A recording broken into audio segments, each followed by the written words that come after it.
Global skill development mission में आपका स्वागत है। पिछले काफ़ी सारे सेक्शंस में हमने जीएसटी की काफ़ी सारी जानकारी ली जो उसके बेसिक्स इम्प्लीमेंटेशन के बारे में संबंधित थी। इस सेशन में हम जानकारी लेंगे जीएसटी का इनपुट टैक्स क्रेडिट किस प्रकार से प्राप्त किया जा सकता है।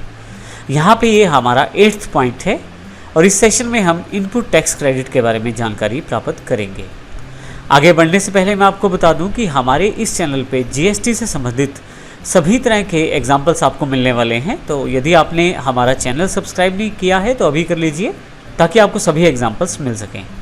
तो आइए शुरू करते हैं। जीएसटी इनपुट टैक्स क्रेडिट क्या है और इसे किस प्रकार से प्राप्त किया जाएगा जीएसटी इम्प्लीमेंटेशन में।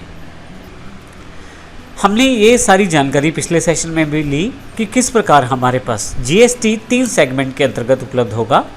सीजीएसटी, सेंट्रल जीएसटी जिसमें सेंट्रल गवर्नमेंट से संबंधित टैक्सेस को कलेक्ट करके सीजीएसटी को बना दिया गया है।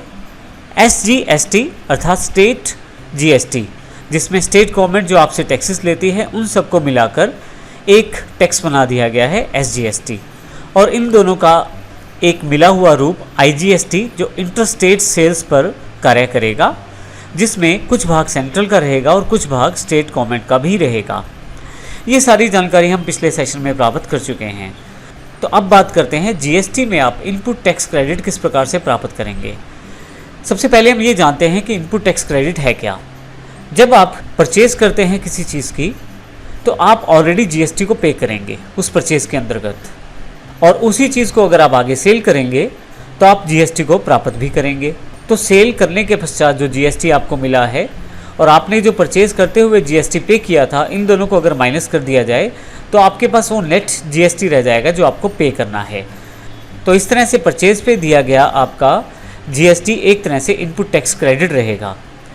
सेल करते हुए जो जीएसटी आप कलेक्ट करेंगे और परचेज़ करते हुए जो जीएसटी आपने पे किया, दोनों का अंतर के पश्चात जो अमाउंट बचेगा वो आपके लिए पेबल रहेगा।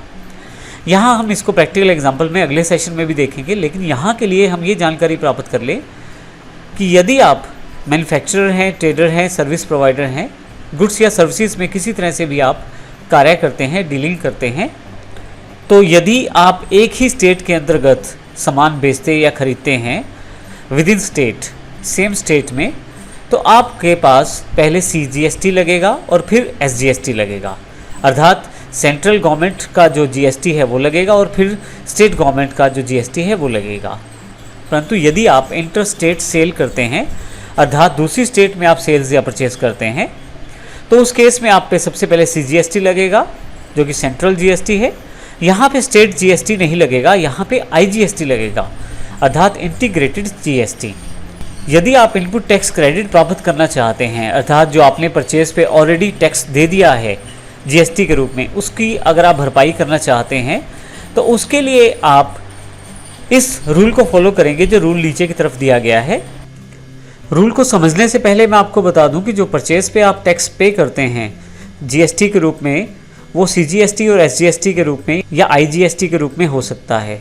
इसी परचेज पे दिए गए टैक्स की रिकवरी को हम इनपुट टैक्स क्रेडिट कह सकते हैं। हम परचेज पे जो टैक्स पे करते हैं उसको सेल्स से कलेक्ट किए गए टैक्स में से माइनस कर देते हैं, और इसके लिए हम कुछ इस रूल को फॉलो करते हैं। यदि आपने सीजीएसटी पे किया है अपनी परचेज पे तो आप उसको सबसे पहले सीजीएसटी से ही रिकवर करेंगे, और अगर कुछ अमाउंट आपका फिर भी बचता है तो उसे आईजीएसटी से एडजस्ट करेंगे। यदि आपने एसजीएसटी पे किया है परचेज पे तो आप एसजीएसटी से ही उसे एडजस्ट करेंगे, अगर कुछ अमाउंट बच जाता है तो आईजीएसटी से उसे एडजस्ट करेंगे। इसी तरह से यदि आपने आईजीएसटी पे किया है तो आप उसको आईजीएसटी से एडजस्ट करेंगे सबसे पहले। यदि उसमें से कुछ बचता है तो सीजीएसटी से, और फिर भी यदि कुछ एक्स्ट्रा अमाउंट रहता है तो उसे आप एसजीएसटी से भी एडजस्ट कर सकते हैं। यहाँ पूरे चार्ट में ध्यान दीजिएगा कि हम किसी भी तरह से सीजीएसटी को एसजीएसटी या एसजीएसटी को सीजीएसटी से एडजस्ट नहीं कर सकते। अर्थात सेंट्रल गवर्नमेंट का जो टैक्स है उसे स्टेट गवर्नमेंट के टैक्स के साथ एडजस्ट नहीं कर सकते, और ना ही स्टेट गवर्नमेंट के टैक्स को सेंट्रल गवर्नमेंट के टैक्स के साथ एडजस्ट कर सकते हैं। तो इस प्रकार हम इनपुट टैक्स क्रेडिट प्राप्त कर सकते हैं।